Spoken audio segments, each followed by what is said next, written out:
Well read. What are we talking about today? Today, Twitless, we are talking about Absolute Superman issue 4, where we continue to explore this new interpretation of Superman in the Absolute verse, I guess is what we're calling it. In this issue, we take a step back and look at all the lives affected by the presence of this Superman. A lot of everyday man stories of, I remember when Superman came and saved me then, but told from the perspective of the miners and the people who Superman has been affecting in the storyline thus far. He's been on his quest to help these downtrodden people, but in this storyline, he might have met his match when he's faced with Lois Lane, female security guard, of course, of Lazarus Corporation. She has some skepticism, though, about the threat of this Superman. He doesn't murder anybody, and we finally get our first characterization of the character. He's a hippie. So thanks, Lois. Now we know exactly that this Superman is just a peace loving beatnik that means no harm. Of course, Lois will have to pay for her revelation when Brainiac sicks their goons on her for daring to defy their orders to bring this Superman to bear. What did you guys think of Superman? Absolute Superman issue 4. Did we read the same comic? Did That's we? great. So let's take a brief pause to hear from the awesome creators joining us today and find out what cool projects they're currently working on. Hey guys, if you love sword and sandal historical fiction with a healthy dose of ancient Roman and Egyptian fantasy mixed in, then check out Kyrie. We've got 450 pages printed so far, a fourth book on the way. Order your books today at curiecomic.com. Modern day, classic superhero storytelling. Get The Adventures of Omega Girl, issues 1 through 5, now on Indie Planet. Thank you to our awesome creators, and now back to the video. I actually I was wondering if I was going to have the hot take, and I think I definitely do now because the perspective, the ground level perspective of what Absolute Superman is doing. I know we had mixed opinions about it with what they were doing on his alien planet that he comes from. Hey guys, I'm new here, by the way. I'm the guy that didn't grow up reading mainstream comics, so I forget sometimes what these Superman's planet's name's called. Sorry, but this Absolute Superman is actually doing things for me. In this particular, like, if you want to get me into Superman, who, you know, he's a foreign element to Earth. Like, he's actually kind of difficult for Earthlings to understand and interpret. And I think that's speaking. That's like how you do him well. I think that's historically. I mean, when you're doing it well, he's not just a guy in a suit. So to get to like tell it from the perspective of this kind of like tactical elite force kind of thing, and then you've got these primuses and there's alphas and omegas trying to get at him.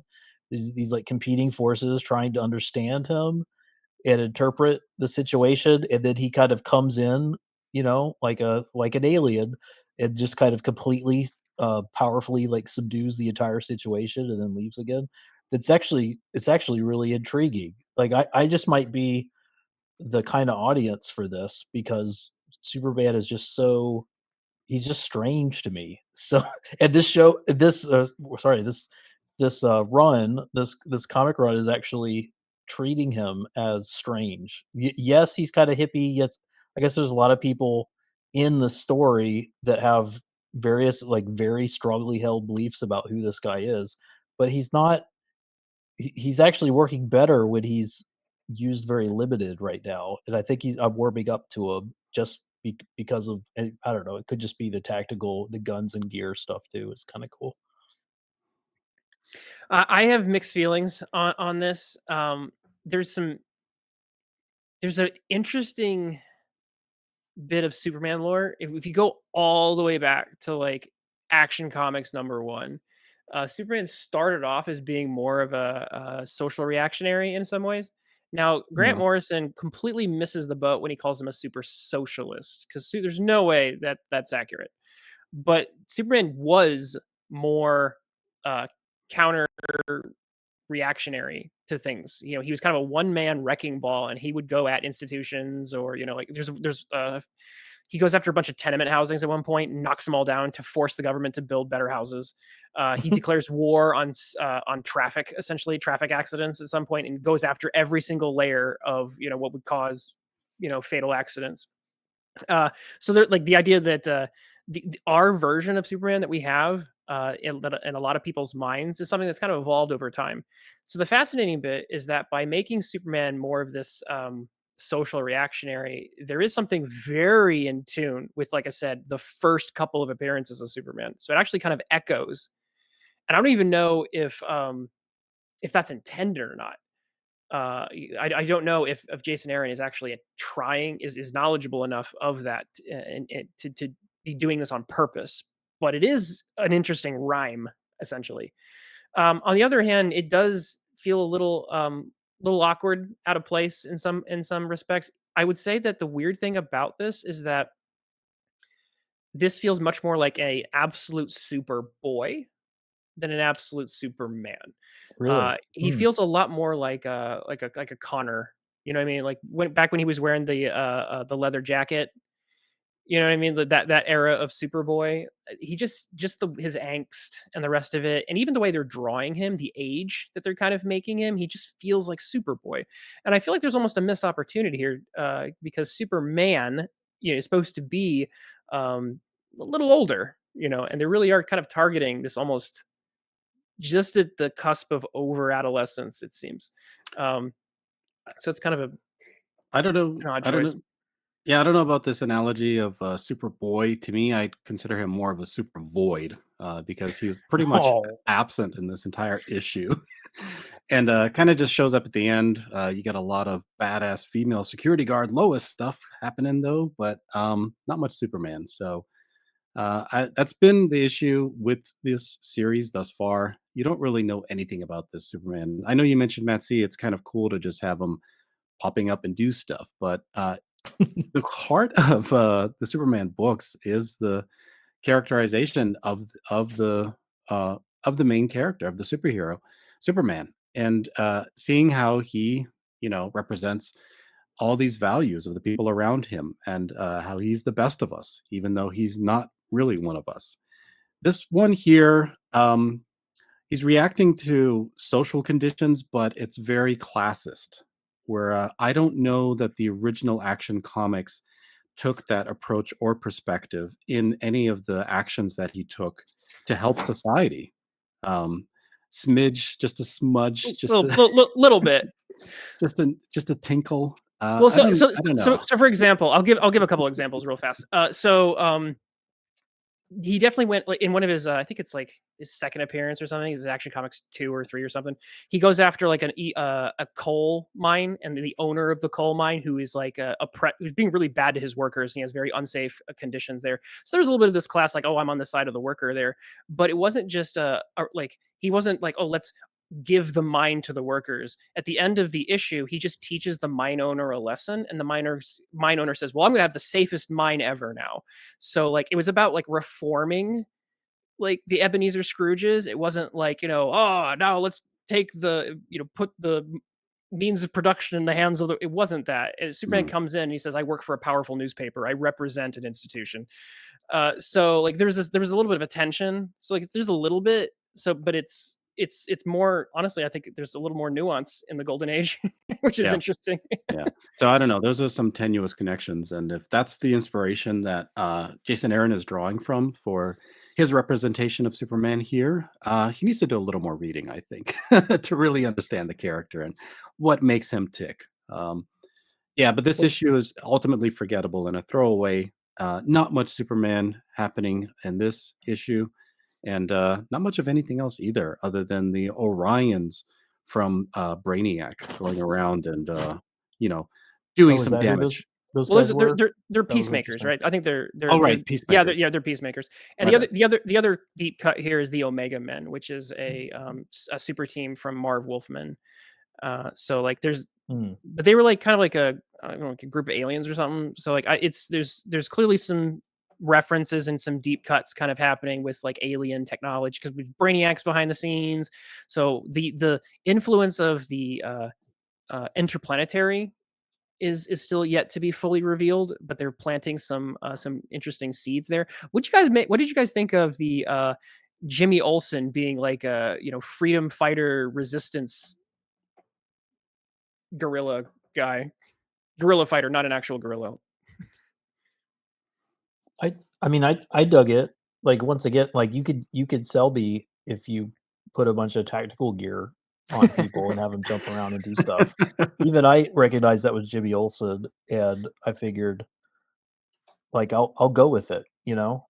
Um, I thought it was interesting. I guess, yeah, once again, like, I'm not able to pick up on all the hints about, who these particular characters are and how they're being re-envisioned, for the most part. I'm not able to pick up on that.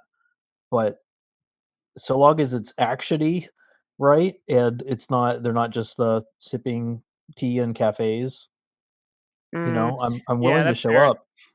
And it's certainly actiony, and it's also, um I do get the sense, like,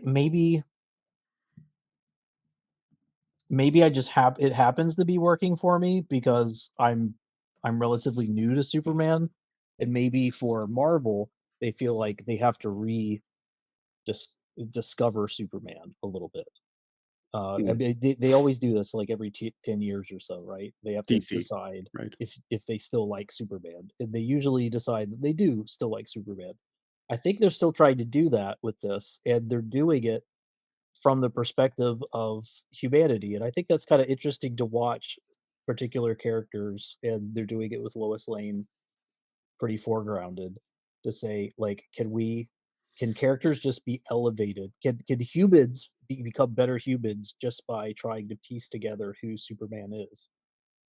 That seems kinda interesting of a perspective, I think, just at least on paper. Maybe in execution, it's a little, I mean, there are certainly some eye-rolling details in each of these issues, but the premise, I think, is kinda, is it that, so that doesn't work for you guys? I still haven't decided on it. I will say Yeah, that Sandoval's art is still one of the high marks. yeah, He's we're 4 issues in. He's still doing a really good job. I've seen him do work on Superman and Action Comics. He does some really solid work with Superman. It's a treat to look at. mhm, So I am enjoying just the visuals, I guess.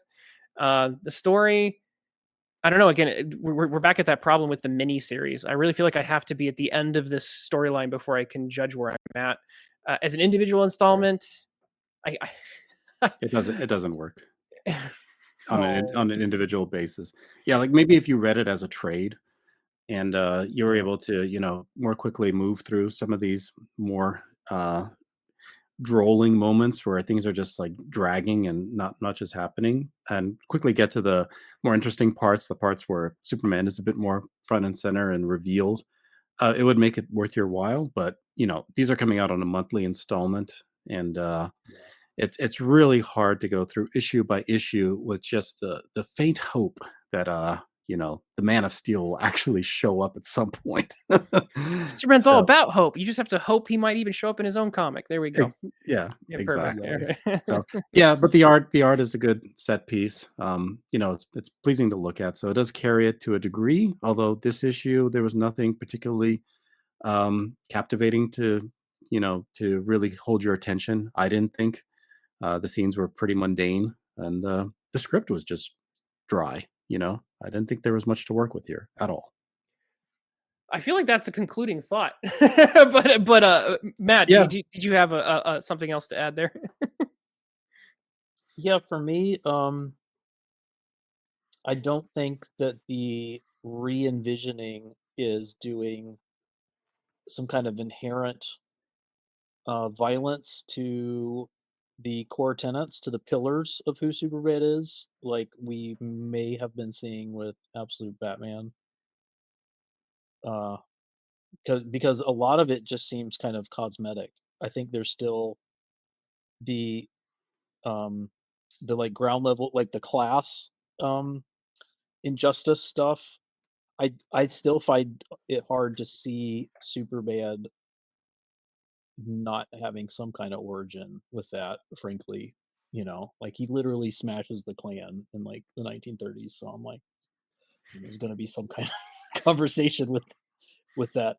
But like if you're just going to go all tactical and cool with it, with like sci-fi guns and like a laser, uh like a patrol force who's trying to take him down, that still feels like cool surface level window dressing comicsy type stuff. It's new for Superman as far as I can tell, but it doesn't feel like it's going to upset what we need Superman to be. There's still a chance he's he's going to do something more than just kind of march in the street for Greenpeace or something, like they kind of um suggested that was all they were going to do with them in the first issue. So I it could be just be that they're not taking enough risks now with these issues so far to actually let us know either way, and that's a problem in itself. But they haven't taken the sort of risks that make me think that the it's that there's no hope. So that's kind of where I'm at. And I like tactical stuff. So Fat Lady hasn't sung yet for you on Superman. not quite. Thank you very much for checking out the video. Subscribe, like, and stay tuned for more.